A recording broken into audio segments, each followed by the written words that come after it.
السلام علیکم، میں ہوں ارسلان ظفر اوان۔ آج پھر سوالات کے ساتھ آپ کی خدمت میں حاضر ہوں۔ سوال ایک، مشتاق احمد یوسفی ایک مطالعہ کے مصنف کون ہیں؟ مشتاق احمد یوسفی ایک مطالعہ کے مصنف ہیں ڈاکٹر مظہر احمد۔ سوال دو، نسخ کس زبان کا رسم الخط ہے؟ نسخ عربی زبان کا رسم الخط ہے۔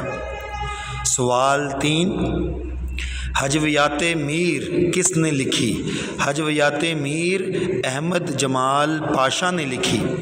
سوال چار، ہم اردو مزاح کے عہد یوسفی میں جی رہے ہیں، یہ کس کا قول ہے؟ ظہیر فتح پوری کا۔ سوال پانچ، چچا عبدالباقی کس کا مزاحیہ کردار ہے؟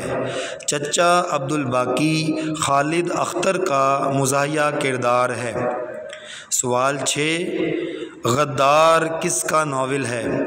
غدار کرشن چندر کا ناول ہے۔ سوال سات، احمد فراز کا آبائی شہر کون سا ہے؟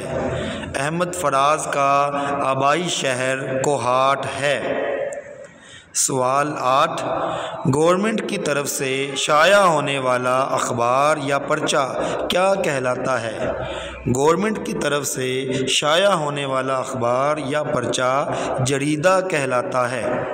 سوال نو، ترقی پسند تحریک کی پہلی بین الاقوامی کانفرنس کہاں ہوئی تھی؟ ترقی پسند تحریک کی پہلی بین الاقوامی کانفرنس پیرس میں ہوئی تھی۔ سوال دس، مصور فطرت کسے کہا جاتا ہے؟ مصور فطرت خواجہ حسن نظامی کو کہا جاتا ہے۔ بہت شکریہ۔